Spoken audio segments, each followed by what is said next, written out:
नमस्कार दोस्तों, स्वागत है आपका हमारे YouTube चैनल पर। आज हम बात करेंगे एक महत्वपूर्ण और पवित्र उत्सव के बारे में जिसे जगन्नाथ रथ यात्रा के नाम से जाना जाता है। यह यात्रा न केवल भारत में बल्कि विश्व भर में प्रसिद्ध है। तो आइए जानते हैं इसके बारे में विस्तार से। जगन्नाथ रथ यात्रा उड़ीसा के पुरी शहर में हर साल आयोजित होने वाला एक महान धार्मिक उत्सव है।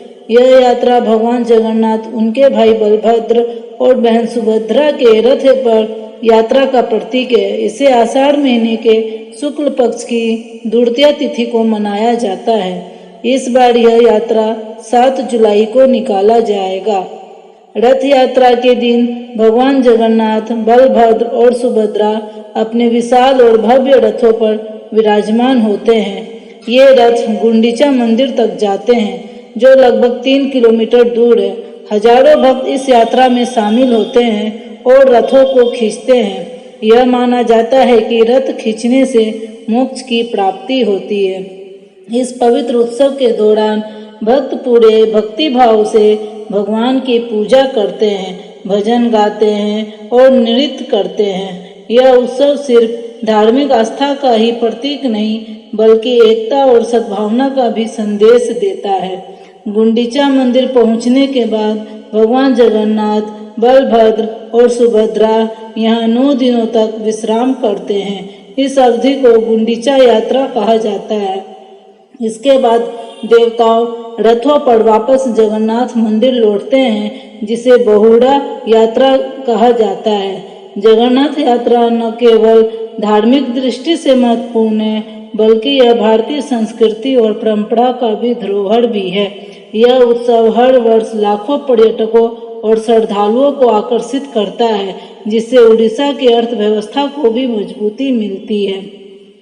भारत की भूमि अद्भुत रहस्यों और चमत्कारों से भरी पड़ी है, जिनमें से कई विज्ञान की समझ से परे हैं। ऐसी ही एक रहस्यमयी जगह है उड़ीसा राज्य के पुरी में स्थित भगवान जगन्नाथ मंदिर। हिंदू धर्म के चारों धामों में से यह एक मंदिर अपने अद्वितीय निर्माण, रहस्यमय घटनाओं और चमत्कारी कहानियों के लिए प्रसिद्ध है। इस मंदिर की कहानियां और चमत्कारों को जानकर किसी के भी होश उड़ सकते हैं। इस वीडियो श्रृंखला में हम आपको जगन्नाथपुरी के मंदिर के ऐसे ही रहस्यों और चमत्कारों के बारे में बताएंगे, जिनके आगे विज्ञान, ज्योग्राफी, फिजिक्स और केमिस्ट्री के सारे नियम फेल हो जाते हैं। भगवान जगन्नाथ मंदिर सदियों से लाखों लोगों का आस्था का केंद्र रहा है।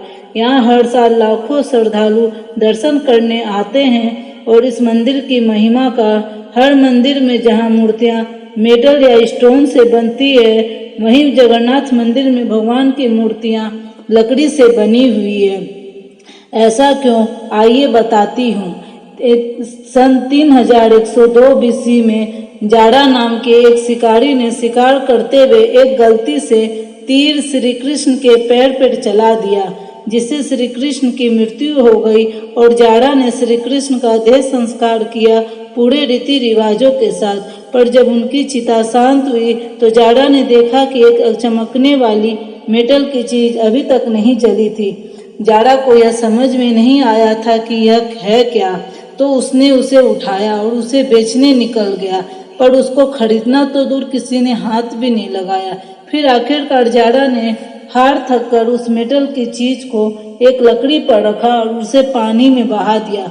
गुप्त साम्राज्य के समय अवंती के राजा इंद्रद्युम्न, जो विष्णु जी के बहुत बड़े भक्त थे, उन्होंने एक दिन सपने में आकर विष्णु जी के नदी में डुबकी लगाने को कहा था और यह कहा कि एक लकड़ी के तने में तुम्हें मैं उस नदी में मिलूंगा। इस सपने को देखकर अगले ही दिन राजा डुबकी लगाने चले गए। डुबकी लगाते वक्त राजा को नदी में थोड़ी ही दूर पर एक लकड़ी का तना भी दिखा। फिर देर किए बिना राजा तने तक पहुंचे और उस तने को महल में ले आए। फिर राजा ने कुछ बहुत नामी काश्तकारों को बुलाया, पर उनमें से कोई भी उस लकड़ी की मूर्ति नहीं बना पाया। कई दिन बीत जाने के बाद एक काश्तकार महल में आया और उसने राजा से कहा, यह मूर्ति मैं बनाऊंगा, पर मेरी एक शर्त है। राजा ने काश्तकार से उसकी शर्त पूछी। क्योंकि राजा किसी भी शर्त को मानने के लिए तैयार थे, तो काश्तकार ने कहा कि यह मूर्ति बनाने के लिए मुझे पूरे 21 दिन का समय चाहिए, और मैं चाहता हूँ कि 21 दिन से पहले ना तो कोई मुझसे बात करे, ना मिले, ना ही मेरे किसी भी काम में विलंब डाले। राजा को खुशी खुशी ये शर्त मंजूर कर ली। मूर्ति बनवाने का काम शुरू हुआ। रोज मूर्ति बनाने की आवाज भी आती, पर यह धीरे धीरे आवाज बंद हो गई। अवंती की रानी को लगा कि शायद भूख प्यास से काश्तकार मर चुका है, लेकिन उन्होंने जहाँ मूर्ति का काम चल रहा था उस कमरे के दरवाजे को खुलवाने की इजाजत की, और राजा को उसकी बात माननी पड़ी। जैसे ही दरवाजा खुला तो उन्होंने देखा कि वहाँ कोई काश्तकार था ही नहीं, सिर्फ और सिर्फ 3 मूर्तियां थी, भगवान जगन्नाथ, उनके भाई बलभद्र, और उसी जगन्नाथ जी की मूर्ति में वह मेटल वाली चीज भी रखी गई थी, और जो भी कुछ और कुछ ही नहीं, श्री कृष्ण का धड़कता हुआ दिल था। अनुभव करते हैं। तो आइए इस अद्भुत यात्रा की शुरुआत करते हैं और जानते हैं कि आखिर क्यों इस मंदिर के रहस्य आज तक सुलझ नहीं पाए।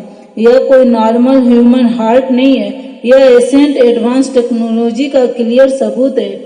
यह हार्ट एनर्जी ट्रांसमिट करता है।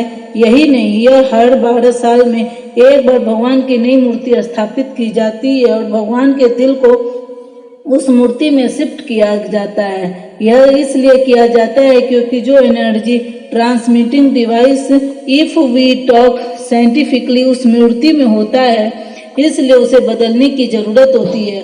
पर इसे बदलने का प्रोसेस भी इसी तरह का बहुत इंटरेस्टिंग है। यह 12 साल में एक दिन ऐसा होता है जिस दिन मंदिर में किसी की एंट्री नहीं मिलती और पूरे शहर की बिजली काट दी जाती है। मंदिर के मेन पंडित की आंखों पर पट्टी और हाथ में बड़े बड़े मोटे ग्लव्स पहनाए जाते हैं, और 100% अंधेरे में इस दिल को निकालकर नई मूर्ति में फिर से स्थापित किया जाता है। जिन पंडितों ने इतिहास में यह सेरेमनी करी है, उनका कहना है कि उन्होंने देखा तो कभी नहीं, पर इस चीज को, जिसे हम ब्रह्म पदार्थ भी बोलते हैं, और उसे हाथों में पकड़ने से ऐसा लगता है कि जैसे जिंदा खरगोश पकड़ लिया हो। और माना भी यह भी जाता है कि अगर किसी ने ब्रह्म पदार्थ को देख लिया तो उसकी मौत उसी समय निश्चित है। इसलिए बिना आंखों पर पट्टी लगाए किसी को भी यह सेरेमनी करने की परमिशन नहीं है। इस मंदिर के ऊपर एक झंडा है जो साइंटिफिक लॉ के बिल्कुल विपरीत चलता है। जैसे कि हमें पता है कि जिस डायरेक्शन में हवा चलती है, पतंग भी उसी डायरेक्शन में उड़ती है, और झंडा भी उसी डायरेक्शन में उड़ना चाहिए। पर जगन्नाथ मंदिर में इस झंडे की बात बिल्कुल अलग है। यह हमेशा हवा के अपोजिट डायरेक्शन में उड़ता है। क्यों और आज कैसे, आज तक कोई नहीं समझ पाया। इस झंडे के साथ एक और खास बात यह है कि इसे रोज बदलना पड़ता है। इसलिए मंदिर के पांडु 214 फीट ऊपर लगे इस झंडे को रोज चढ़कर बदलते हैं, क्योंकि कहा जाता है अगर किसी दिन यह झंडा नहीं बदला गया तो मंदिर 18 साल के लिए बंद हो जाएगा।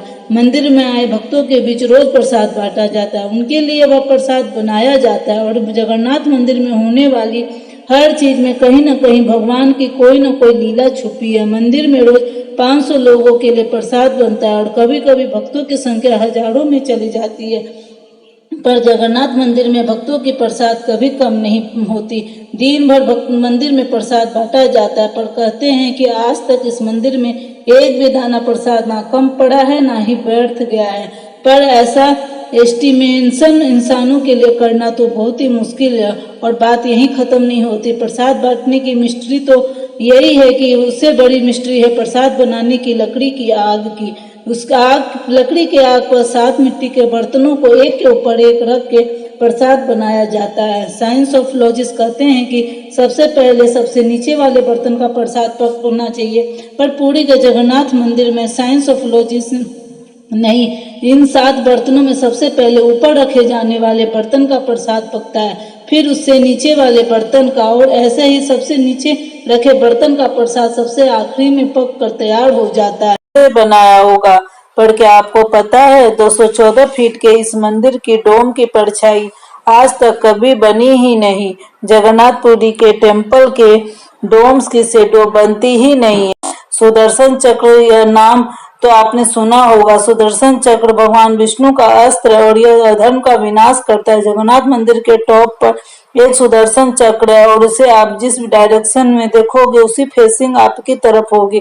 भगवान जगन्नाथ, जिनके नाम का मतलब ही जगत के नाथ है, इस मंदिर में लाखों श्रद्धालु अपनी आस्था और प्यार भगवान के लिए लेकर आते हैं। पर इस मंदिर में सिर्फ हिंदुओं को दर्शन करने की अनुमति है कि और किसी भी धर्म के इंसान इस दर्शन से बाहर ही करवाए जाते हैं और दर्शन करवा कर भेज दिया जाता है। जैसे कि हमारी ex prime minister Indira Gandhi भी, वह भी जगन्नाथपुरी गई थी दर्शन करने पर, क्योंकि वह फारसी और हिंदू नहीं और उन्हें उनका सरनेम फिरोज गांधी से मिला, इसलिए इंदिरा गांधी को भी दर्शन करने की अनुमति नहीं दी गई। सिर्फ यही नहीं, 2005 में थाईलैंड के प्रिंसेस महाचक्र सिंधु को भी जगन्नाथपुरी टेम्पल में एंट्री नहीं दी गई, क्योंकि यह फॉरेन्स अलाउड नहीं है। उनके लिए अरेंजमेंट्स की गई थी और दर्शन बाहर से ही करवाए। 12वीं सदी से बने हुए इस मंदिर को स्विट्जरलैंड की एक महिला ने 1,78,00,000 रफ का चढ़ावा भी चढ़ाया, पर यह मंदिर में चढ़ाया गया अभी तक इसका सबसे बड़ा चढ़ावा है। पर फिर भी क्योंकि वह हिंदू नहीं है, दर्शन उन्हें भी बाहर से ही करने पड़े। हमारे ही धर्म की इतनी सारी बातें हैं कि जिसके बारे में हमें कुछ पता ही नहीं। हम आंखें बंद करके किसी भी कल्चर को, किसी भी ट्रेंड को फॉलो करते जा रहे हैं। हम भूल गए हैं कि हम एक ऐसे धर्म से जुड़े हैं जिससे ने दुनिया में संस्कृति, सभ्यता, परंपरा और संस्कार को हमेशा जिंदा रखा। यह सनातन धर्म है और हमें अब अपने धर्म को बचाना है। हर साल पुरी में जगन्नाथ जी की रथ यात्रा भी निकलती है। यह 9 दिन का त्योहार होता है जिसमें भगवान श्री जगन्नाथ, देवी सुभद्रा और भगवान बाल भारती है। माना जाता है कि यह यात्रा इसलिए निकलती है क्योंकि भगवान इस 9 दिनों में प्रजा के बीच आकर प्रजा के सुख दुख को देखते हैं और इस यात्रा में लाखों करोड़ों भक्त की भीड़ हर साल इस यात्रा का हिस्सा बनती है। जगन्नाथपुरी मंदिर की मिस्ट्री यहाँ ही खत्म नहीं होती, और भी बहुत सारी कहानियां हैं जो हम नहीं जानते। जैसे कि हर साल भगवान 15 दिन के लिए बीमार पड़ते हैं, भक्तों के लिए मंदिर में दर्शन बंद कर दिए जाते हैं, पर बहुत कम लोग जानते हैं कि ऐसा क्यों होता है। जय जगन्नाथ देश के चारों धर्मों में से एक है। जगन्नाथपुरी जगन्नाथ मंदिर का परिसर काफी बड़ा है।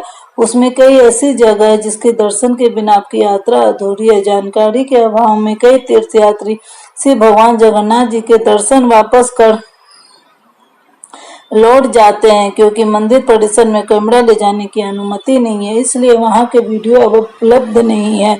तो आज के वीडियो में हम जानेंगे कि उनके मंदिर में हर उस स्थान के बारे में जो धार्मिक आध्यात्मिक रूप से बेहद ही महत्वपूर्ण है। और यकीन मानिए इस वीडियो का ढूंढना आपके लिए काफी मुश्किल होगा। तो आइए शुरू करते हैं।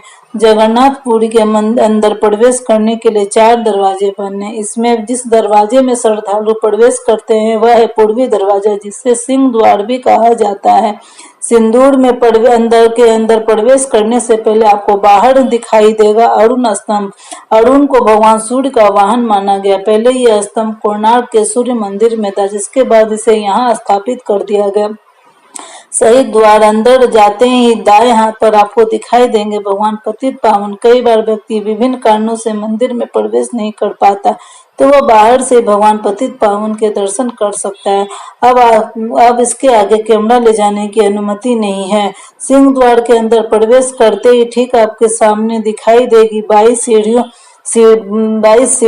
सीढ़ियों की शुरुआत में सबसे पहले आपको एक काला पत्थर दिखाई देगा, जिसे यह शिला कहते हैं। धार्मिक रूप से मान्यता है कि मंदिर में प्रवेश करते समय इसके ऊपर पांव रखकर ही आगे बढ़ा जाए तो कहा जाता है कि वह मनुष्य का संपूर्ण पाप अंदर ले लेती है। और जब आप दर्शन करके बाहर लौटेंगे तो इस शिला पर भूल कर भी पांव नहीं रखना। भगवान जगन्नाथ के दर्शन करने से जो आपको पुण्य मिला वह शिला उसे भी अपने अंदर ले लेगी। इसे आध्यात्मिक रूप से समझने की जरूरत है। इसका मतलब यह है कि जब आप मंदिर में प्रवेश करें तो अपने अंदर का अहंकार, बुराइयां, सभी नकारात्मक चीज है वहीं छोड़ दे और वापस लौटते समय सिर्फ ले जाए सकारात्मक ऊर्जा। मंदिर में प्रवेश करते समय यह भावना आप में महसूस करनी चाहिए। और इसलिए हमें शिला पर पांव रखते हुए आपका बाएं सीढ़ियां पर जाएंगे तो बाईं तरफ मुड़ते ही आपको सबसे पहले एक शिव मंदिर दिखाई देगा। दर्शन करके आगे बढ़ेंगे तो सामने एक कल्प वृक्ष आएगा। यहाँ पे श्रद्धालु कल्प वृक्ष पर धागा बांधते भी हैं और मनोकामनाएं मांगते हैं। मान्यता है कि 1 वर्ष के भीतर उनकी मनोकामनाएं पूर्ण हो जाती है। इसी कल्प वृक्ष के नीचे आपको दिखाई देंगे गणेश और भट्ट जगन्नाथ। आप इन दोनों के दर्शन करके बाईं ओर मुड़ जाइएगा, ठीक सामने दिखाई देगा दक्षिण दरवाजा। यहीं पर है मंदिर। यहाँ पर आपको एक बड़ी सी शिला दिखाई देगी, लगभग 8 फीट लंबी। इसे कहते हैं शिला विधि पत्थर। इसकी खासियत यह है कि जब आप इस इलाके के एक ओर से बोलेंगे तो दूसरी तरफ खड़ा व्यक्ति शिला पर कान लगाकर उसे सुन सकता है। इसी पत्थर के सामने भगवान जगन्नाथ जी की रसोई। आप जानते होंगे कि देश के चारों धाम में कुछ खास इस प्रस्ताव को लेकर प्रसिद्ध है। कहा जाता है कि बद्रीनाथ धाम में भगवान ध्यान करते, रामेश्वर में स्नान और द्वारिका में हो जाते हैं निद्रा मगन। इसी क्रम में मान्यता है कि पुरी में भगवान को भोजन करना अत्यंत प्रिय है, इसलिए इसे भगवान का अन्न क्षेत्र भी कहा गया है। यहाँ एक बहुत बड़ी रसोई है जिसमें भोग तैयार करने के लिए 250 चूल्हे हैं और यहाँ भोजन तैयार करने में जुटे रहते हैं 700 से भी अधिक लोग। इस रसोई में जुड़ी कई सारी रोचक जानकारियां जिन्हें किसी दूसरे वीडियो में आपके साथ साझा करूंगी। फिलहाल आगे बढ़ते हैं। रसोई से आगे बढ़ने पर आपको मिलेगा मुक्ति मंडप। यह वह स्थान है जहां भगवान जगन्नाथ की मंदिर की स्थापना के लिए हवन किया गया था और यहाँ विशेष रूप से आए थे ब्रह्मा जी। आगे बढ़ने पर आपको दिखेगा रोल रिकॉर्ड और विमला देवी का मंदिर। विमला देवी के मंदिर को शक्ति पीठों में से एक माना गया। वह शास्त्र एवं तांत्रिक शिक्षकों के लिए बेहद ही महत्वपूर्ण मंदिर है। विमला देवी को भोग लगाने के बाद ही महाप्रसाद भक्तों में बांटा जाता है। यह अपने आप में पूर्ण मंदिर है जिससे आपको गर्भगृह के स्थान साथ ही जगमोहन नाट्य मंडप वह भी भोग मंडप दिखाई देगा। अब आगे बढ़ने पर आप दर्शन करेंगे साक्षी गोपाल जी के और गोपीनाथ जी की। अब पश्चिम दरवाजे पर पहुंच चुके और यहाँ पर एक छोटा सा म्यूजियम है। आगे बढ़ेंगे तो मिलेगा लक्ष्मी जी का मंदिर।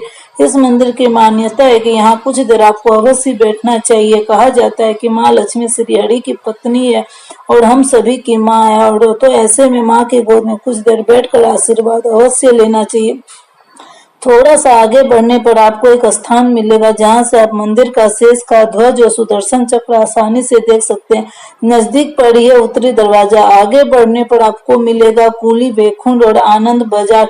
आनंद बाजार से आप भगवान जगन्नाथ का महाप्रसाद ले सकते हैं। आनंद बाजार से आगे बढ़ने पर आप मुख्य मंदिर में प्रवेश करेंगे जहाँ ठीक सामने आपको दिखाई देंगे भगवान जगन्नाथ, साथ में होंगे सुभद्रा एवं बलदेव। यहाँ पर आप सुदर्शन चक्र को देखना मत भूलिएगा। मंदिर परिसर पर 3 कुएं है और गंगा, जमुना और सरस्वती। एक जल से आप भगवान जगन्नाथ को स्नान कराया जाता है और दूसरे से तैयार होता है। भगवान का भोग तीसरा कुआं विशेष रूप से स्नान पूर्णिमा के दिन ही खुलता है और उस दिन इसी जल से होते हैं भगवान के स्नान।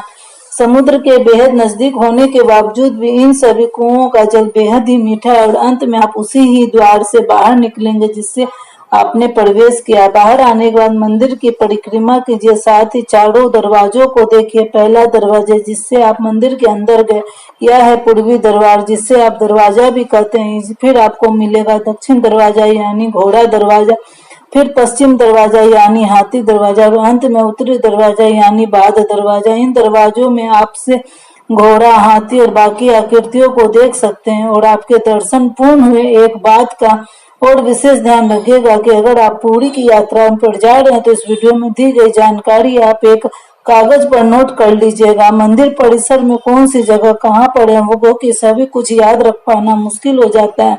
मंदिर परिसर में